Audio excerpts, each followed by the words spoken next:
Oh, right. Hey, Andy. Not come to sell me a watchtower or something, have you? No. Thanks for having me. Hey, Thanks. no, it's great to see you. Yeah.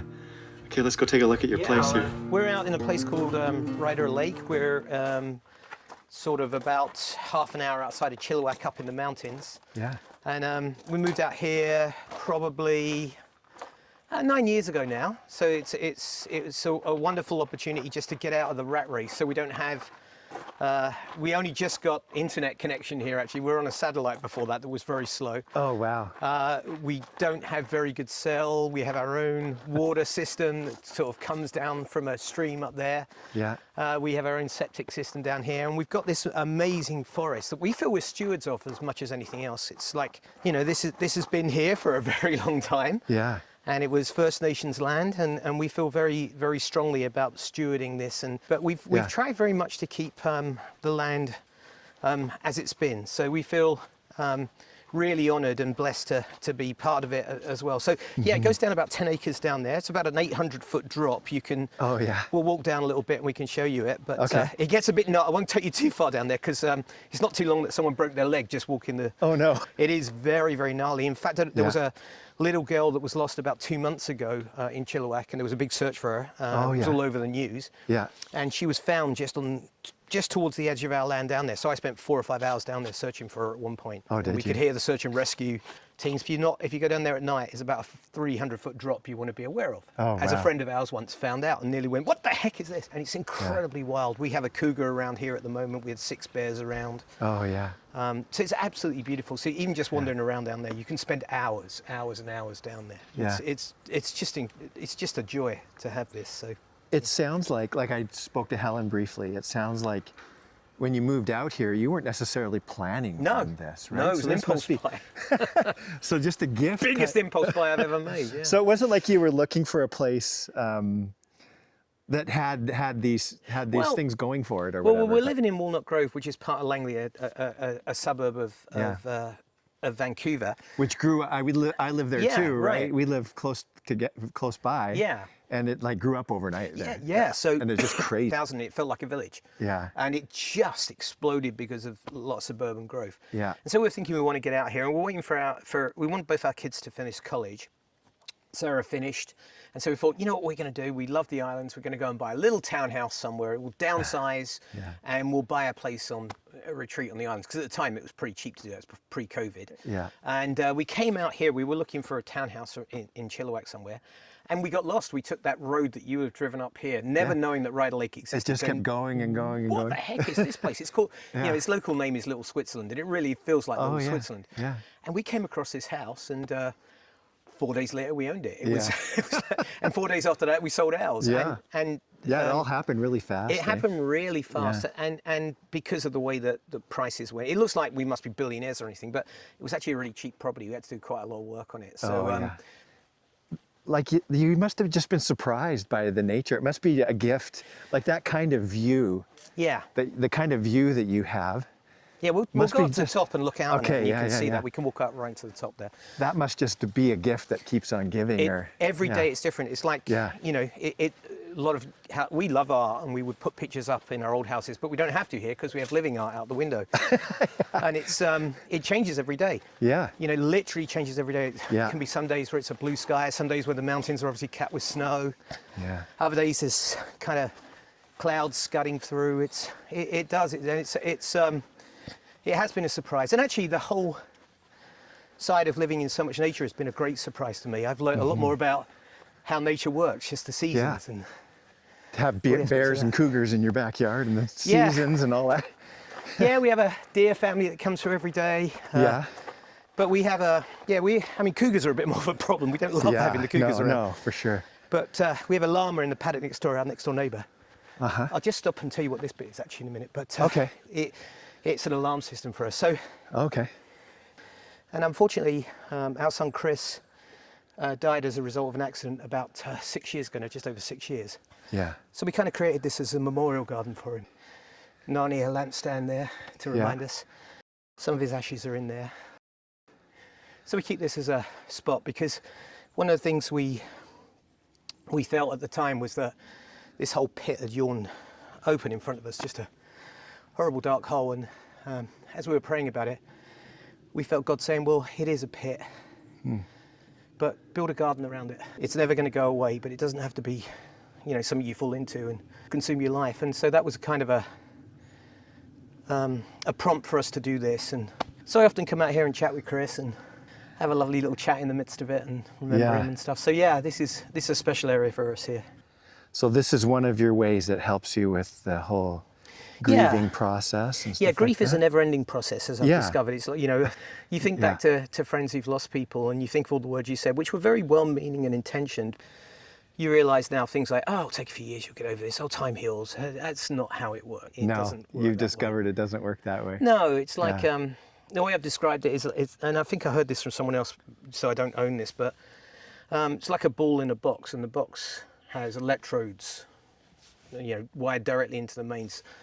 And the boxes are similar size, but sometimes the ball is small. You know, you're just going through the day, you're not thinking whatever, but for whatever reason, it might be a picture that flicks up on Facebook or a song or just a memory that kicks into your head. That ball can just go and touch the sides of the box, and you're electric shocked, and you're back there, and you never know when it's going to happen. I think it would be fair to say probably the times that happens lessen over time, but it never goes away. There's always a ball in a box. For those who don't know, there's a Rwanda soccer tournament that we sponsor in the name of Chris. It's become quite a large tournament now. I had over 90 teams this year, and it's covered on radio and everything there. And, and it was started by a friend of ours called Ladislau, who actually did work for Wellspring, who I used to work for, involved in education in Rwanda.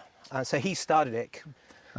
We always thought it was a great idea. And then Chris loves soccer so much. The opportunity came up for us to sponsor that tournament, and part of what we did was we sort of for a joke really we sponsor the Chris Harrington Fair Play Award, and the reason why we do that is he's the dirtiest soccer player you ever saw in your life. He was he had a bit of a mean streak, huh? He was the nicest guy, right? He really was. That surprises me. I mean, he just was lovely, but he grew up in England, played a lot of soccer in England. And England's different, and so when he came over here, he was learned the England way, huh? He was playing the England way, and kids were flying all over, and so he'd always be getting a red card or a yellow card. And he never stopped. So he was this lovely guy, and you put him on a soccer pitch, and he was an animal. So for a laugh, because we knew it would make him laugh, we sponsored the Chris Harrington Fair Play Award. So the fairest it's kind of a tongue-in-cheek award. Exactly, gets that. So yeah. That's great. Yeah. That's really cool.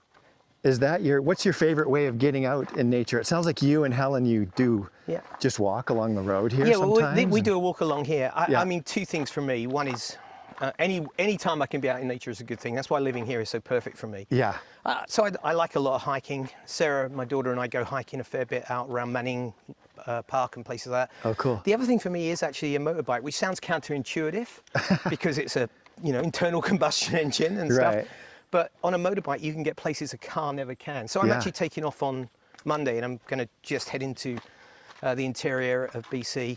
And just be doing some wild camping and various things on the bike there. And, cool. And you're in it. Are you doing that by yourself? Really this time I'm doing it by myself. I often do ones with friends, but this one I'm doing by myself. And you can just get into places that you can't normally get into. So, so that's quite lovely to do something like that, yeah. We'll get into what you do for work. Yeah. But we'll just briefly mention it because it sounds... I want to talk about the relationship between nature and getting away like you're getting away. And just the intensity of what you're doing. Because I saw that is true. I saw a podcast that you just recently did in preparing for today. And you were in South Sudan in a village, and people were dying, children were dying while you were there. And then you also have been, the organizations that you work with are on the front lines of Gaza. So you actually... The entire time I've known you, you've always kind of been on the front lines of some sort of... It's not by design, it just sort of happens. It has just sort of happened? Okay. Well, sort of, somewhat design, but mostly just sort of happened, yeah. So I'm the executive director of an organisation called Canadian Foodgrains Bank.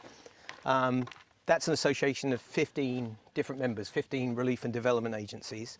Has a faith base. Our kind of strapline is a Christian response to hunger. So they all represent some of the major denominations around Canada, but they're all professional relief and development agencies. Some big ones like MCC, Tear Fund, World Renew, Salvation Army, Caritas, ADRA. These are big global organizations. So our job is we talk about ending hunger in the world. And one of the things, that can be disillusioning is it's getting harder to do that. As we look at the cuts that are happening recently with USAID and others, we're projecting another 14 million extra people will die in the next 10 years as a result of that. 369,000 children probably in the next year or so will die die of malnutrition. So you could think, how are we ending almost with the stroke world? of a pen, kind of. It really is. I'll say some more about that in a minute. But to the point, I tend not to want to think that way. The way I think about it is we worked with nearly 1.2 million people last year. And that's not kind of adjacent, that's right at the core of our programs. There are others wrapped around that as well. Well, we ended hunger in their worlds. And they're all individuals. They're not numbers, right? They're Jean-Marie, they're Claude, they're Francois, they're whoever they may be. They're children. Yeah, absolutely, they're children. And so that's what keeps you going on a bad day when you look at the world, and especially at the moment when you look at the world. And so you can be very, very disillusioned and worried, but I tend to go back to those people I've met around the world when I go on trips and go to them in my mind and think we are making a difference in the world. Maybe the one sort of heartening thing is to realize what you just said, is there are people doing a lot of good work and trying to help. And we're doing it at the moment in the midst of incredible disinformation as well. Again and again, aid agencies are corrupt, it's rubbish, it's all going to dictators, it's all going to terrorists. It's absolute rubbish.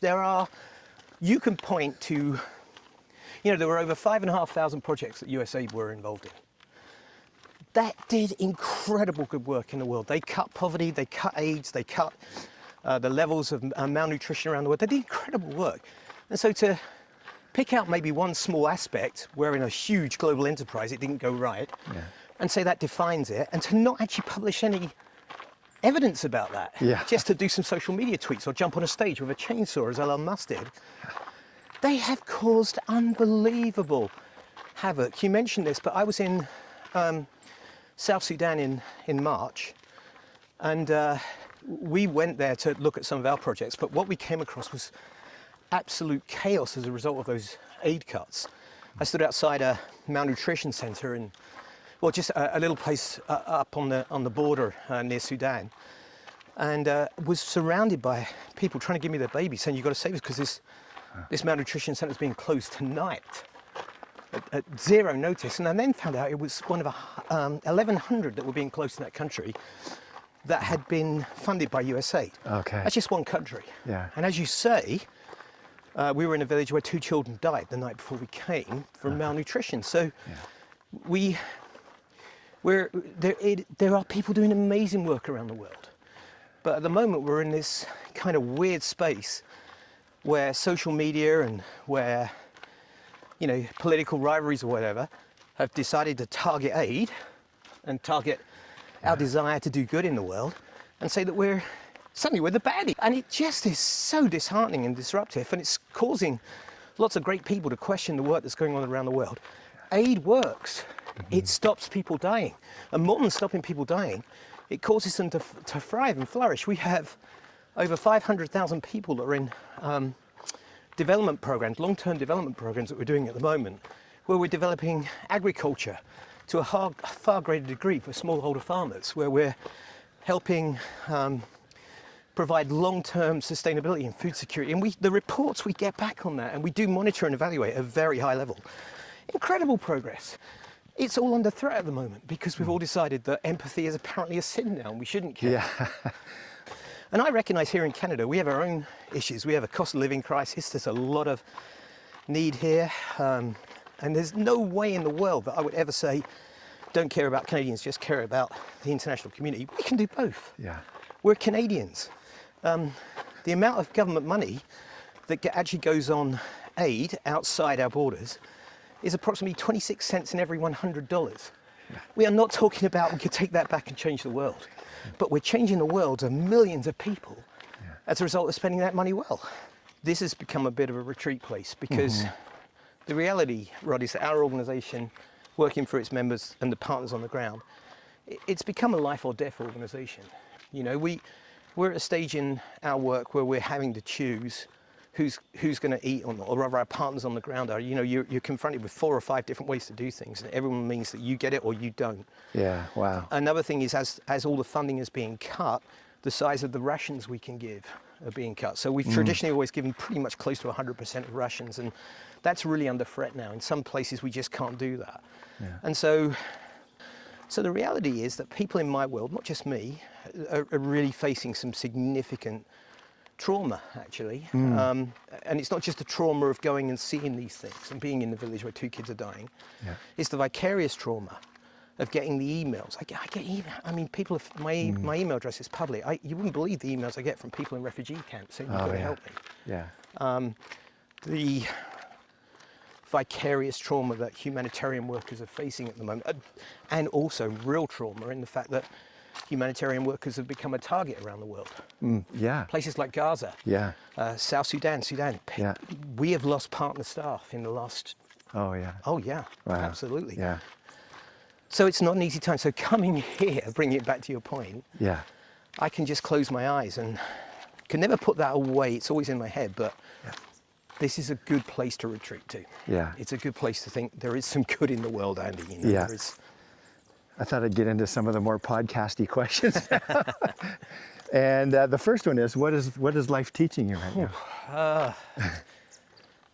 There's a couple of things that come to mind. The first one, quite honestly, is just keep going, perseverance. I mean, it's just this unrelentingly awful tsunami of bad news everywhere in the world, and the work that I do is right at the centre of that in many ways. Everything that you're hearing is having massive impacts on us, whether it's, you know, economic news that's, you know, causing, you know, global disruption, because economic disruption is one of the key drivers of hunger in the world, whether it's the cutting of aid, or whether it's, you know, the conflicts you hear, because that's a second driver of hunger in the world. The 3 major drivers of hunger in the world at the moment are climate change, economic disruption, and conflict. And we're seeing all of those at levels we've never seen before. And that's not being me being hyperbolic, that really is the case. Yeah. And so there's unrelenting bad news. So in the midst of that, I have to tell myself every day, don't give up, keep going. What you do makes a difference. I may not be part of we may not be ending hunger all across the world, but we're ending hunger in the lives of those nearly 1.2 million people. Keep going, don't give up. When that emergency strikes, or when that latest Truth Social post comes out, which I do not read, by the way, whatever it might be, keep your eyes on the goal, keep focused. You know, I've been thinking a lot about history, and just wondering how many times in human history people have thought, oh, this is the end, this is awful. You know, whether it's, you know, my grandparents were in the Second World War, and Helen's stepmom tells a story of like a German bomber bombing their house, and she just carried out a little incendiary bomb that she found in the back of her sofa and just took it outside, threw it away. A bomb. She's like 10 years old. Oh my goodness! Wow. Things have happened in the world, and but we have this media that drives through its algorithms this unrelenting flood of bad news, and so we're more exposed to it than ever before. I have to remind myself that this is a stage in the world, and that there will be better times to come, even in the midst of the climate crisis and everything. And I don't know how to resolve that, but I do know this isn't the end. So perseverance would be one. The second thing really relates back to losing Chris and recognizing that every moment counts. You know, there are times when we go through life going, oh, I just want to get through this bit, or oh, I'm so bored, or oh, this is awful, or oh, I'm too busy at work and not spending time with my family, or whatever it might be. You only get this moment once. Yeah. We're only going to have this moment once, Rod. Yeah. I'm only going to look at that that Himalayan balsam, which shouldn't be there because it's an invasive plant once, right? Unfortunately. Yeah. Very beautiful, but invasive. Yeah. We're only going to get this moment once. Yeah. And you've got to treasure that moment and live in the moment, and not just be thinking about the future or wishing you could have done things differently in the past or whatever it might be.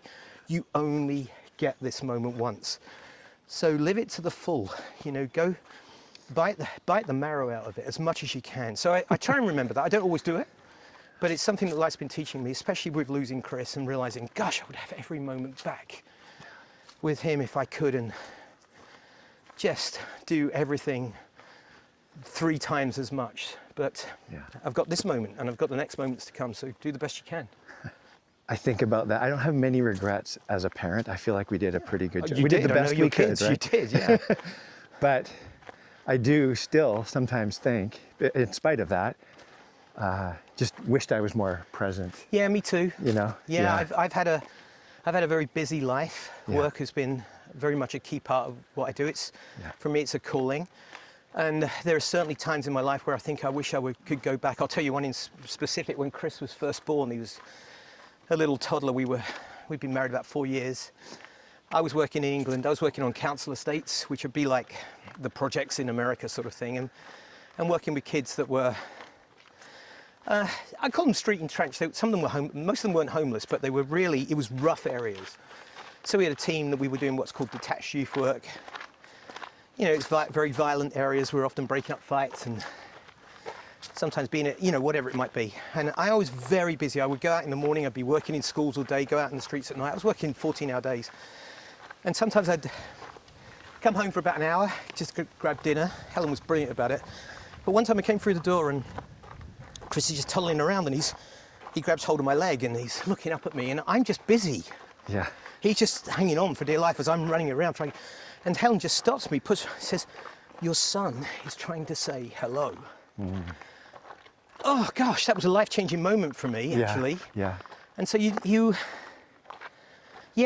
matter, you know, if you're a parent listening to, you know, or actually it's not fair because not everyone gets to be a parent, but whoever you are listening to this, with the relationships you have in Whatever your life, relationship, you never know. You're never going to get that day back again. Yeah. You know, you're never going to get that chance to do, so do the best you can. So anyway, with that, very busy at the time. We're just heading out to Croatia in the middle of a war where we worked for a couple of years.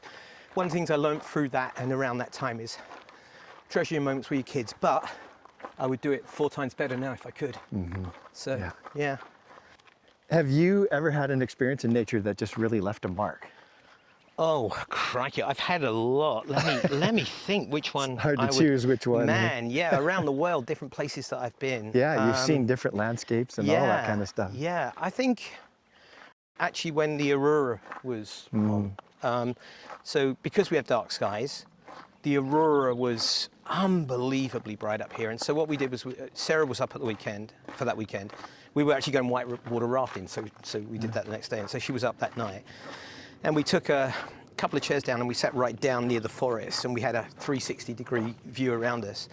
And it just felt like a science fiction movie, just this incredible, I mean, everybody talks about the lights, but it was right over our head. It felt like everything was coming out from over our head. Amazing. And it was otherworldly beautiful. So it was like you were right in it. It really was. It felt like it was happening all around it. It was so, I mean, it was lighting up. Our faces were turning greens and reds and stuff. It was that bright. It was insanely beautiful, and I think that was amazing. I think some of the places I've been in Africa have just been incredible, and I would have to say probably Namibia. The emptiness of Namibia. I rode a motorbike from Cape Town up to Kigali and stopped a lot in Namibia, which is just an unspoilt country. There's hardly anyone living there, and it takes you 3 days to ride full speed across it. It is just unique. Just you stop, you turn the engine off, and you just think there's no one within hundreds of miles of me. There may be, but you don't see it. So most places I go in Africa, if I stop, someone will pop up out of nowhere. But not in Namibia. It was just this sense of awesomeness. And actually we ended up crossing the border into Botswana and went into the Kalahari Desert, and camped in the Kalahari Desert. And we had this guy. We stayed in this place that was like a lodge that was run by the San people that used to be called the Bush people. And we understood that was a pejorative term, so we didn't use it. But they called themselves that, and they wanted to be called that. Okay.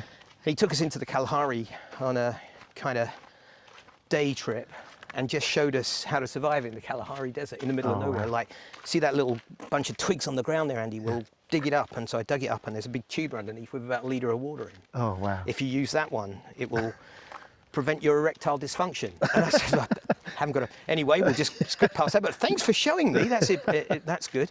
I think he was joking with me. But that you know, and just being there in that place, really, really empty, and hearing from this person with centuries, probably millennia of wisdom. Yeah. And that night we were camping in the Kalahari, and the heavens just opened before us. It was absolutely, we're the only people camping in this place. It was absolutely stunning. So just this sense of being at the center of, well, creation for me, and the experience of God's splendor in the midst of that was really, really something. And realizing that people are way more in touch with the world when they don't live in urban conurbations, and they really know how it works. Both those things were stunning. I could probably pick 25 more, but both of those were quite stunning. Yeah. Got to care for this world, Rod, right?